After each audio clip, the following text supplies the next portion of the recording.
Hi children. Hi miss. Rhyming words கத்துக்கிட்டீங்க. Yes miss. Clear-ஆ. Yes miss. Okay. Rhyming words base பண்ணி ஒரு important chapter சொல்லித்தர போகிறேன். அது வந்து இங்கிலீஷ் லிட்ரேச்சர்லேயே ரொம்ப ரொம்ப முக்கியம். பெரிய கிளாஸ்க்குலாம் போனீங்கன்னா கிராமரில் அது வராத எக்ஸாமே இருக்காது. என்னவா இருக்கும்? Miss rhyming scheme.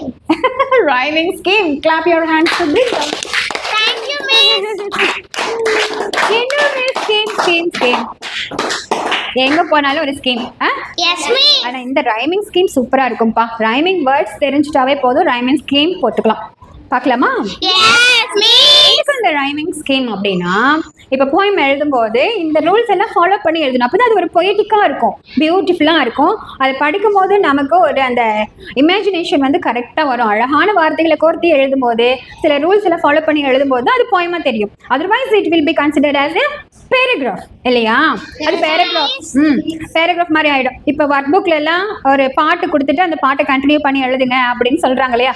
இப்போ சோத்தோ நாய்க்குட்டி, துள்ளிவான் நாய்க்குட்டி, பால் குடிக்கும் நாய்க்குட்டி, என்னோட விளையாடும் நாய்க்குட்டி, இப்படி எழுதுனா தானே அது பாட்டு மாதிரி தெரியுது. அந்த மாதிரி இங்கிலீஷ்லயும் ஃபார்ம் எழுதும் போது சில ரூல்ஸ் ஃபாலோ பண்ணி எழுதணும். அது ரைமிங் வேர்ட்ஸ், ரைமிங் ஸ்கீம். பார்க்கலாம் வாங்க. இப்போ நேச்சர், இதெல்லாம் ரைமிங் வேர்ட்ஸ் நான் அண்டர்லைன் பண்ணியிருக்கோம் ஆல்ரெடி. ஓகேவா? நேச்சர் இருக்கு. இந்த வேர்டுக்கு நான் வந்து ஏ அப்படின்னு நேம் கொடுக்க போறேன். ஓகே. செகண்ட் லைன்ல இந்த வேர்டை பார்க்க போறேன். இந்த வேர்டு எப்படி இருக்கு? கிரியேச்சர். கிட்டத்தட்ட நேச்சர் கிரியேச்சர் சேமா இருக்கு அந்த சவுண்ட். அப்ப இது ஏ கொடுத்தேன்னா இந்த வேர்டுக்கும் நான் என்ன கொடுத்துக்கிறேன்? ஏ கொடுத்துக்கிறேன். ஓகே, நான் வந்து தேர்ட் லைன் பார்க்க போறேன். தேர்ட் லைன்ல பார்த்தா நேச்சர் கிரியேச்சர் ஃபியூச்சர் வந்திருந்தா ஓகே, நான் ஏ கொடுத்துருப்பேன். ஆனா ஃபியூச்சர் வரல. இங்க என்னன்னு வந்திருக்கு? ஃப்ரீன் வந்திருக்கு. சவுண்ட் டிஃப்ரெண்டா வந்திருக்கு. அதனால நான் இங்க ஏ கொடுக்கிறதுக்கு பதிலா என்ன கொடுத்துக்கலாம்? பி கொடுத்துக்கிறேன். இங்க ட்ரீ வந்திருக்கு. ட்ரீக்கு கீழே பாத்தீங்க அப்படின்னா ஃப்ரீ வந்திருக்கு. சோ இங்க என்ன கொடுத்துக்கலாம்? பி கொடுத்துக்கலாம். Super children. ஈஸியா இருக்கா இது? சரி சரி. இது பேர்ட். இந்த பேர்ட்க்கு நான் என்ன கொடுக்க போறேன்? சோ ஹார்டுக்கு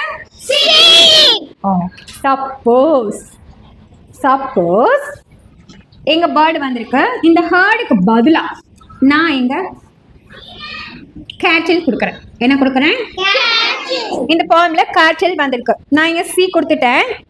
லாஸ்ட் வேர்டு பாத்தீங்க அப்படின்னா இங்க கேட்டில் முடிஞ்சிருக்கு. இங்க பேர்டு முடிஞ்சிருக்கு, இங்க கேட்டில் முடிஞ்சிருக்கு. டி கொடுக்கலாம். என்ன கொடுக்கலாம்? ரைமிங் வேர்டு மாதிரி இல்ல, சவுண்ட் டிஃபரெண்டா வந்துருச்சு, வேற வேர்டு வந்துருச்சு. சோ ஆஃப்டர் சி வந்து டி கொடுக்கணும். ஓகேவா? அப்ப இந்த ஒரு பேராகிராஃப்க்கு தான் ரைமிங் ஸ்கீம் சொல்லுவாங்க. ஓகேவா? இப்போ வந்து இந்த பேராகிராஃப்க்கு நம்ம ரைமிங் ஸ்கீம் போட்டுட்டோம். மதர் நேச்சர் போயம்ல ஏ ஏ பி பி சி சி. ஓகேவா? இது நான் சொன்னது சும்மா, இந்த மாதிரி இல்ல.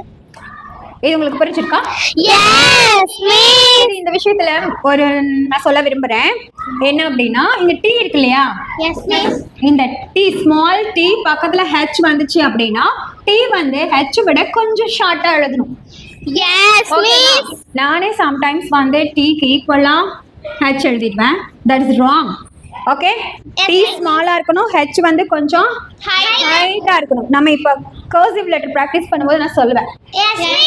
பிருந்தா வர கேட்டுக்கிட்டே இருக்காங்கல்ல, மிஸ் கர்சிவ் லெட்டர் சொல்லலாம். இன்னைக்கு மதியம் இது புரிஞ்சுதா உங்களுக்கு? டீயை விட ஹெச் கொஞ்சம் ஹைட்டா இழுத்துடணும். கீழே வர லெட்டர் கீழே, மேல போற லெட்டர் மேல, வேர்டுக்கு வேர்டு கேப். எவ்வளவு கேப்? சொண்டு விரல் கேப். என்ன கேப்? வீட்டு எழுதணும், அப்பதானே அழகா இருக்கும். சரி, இந்த பாயிண்ட் பிடிச்சிருக்கா மதர் நேச்சர்? என்னென்ன பார்த்திருக்கோம் மதர் நேச்சர்ல? ரைமிங் வேர்ட்ஸ், அவ்வளவுதான். ஹோமோஃபோன்ஸ். அது ரைமிங் வேர்டு ஹோமோஃபோன் எப்படி இருக்கும், சேமா இருக்கும், அது டிஃபரெண்ட் பண்ணி சொன்னேன். ஓகேவா?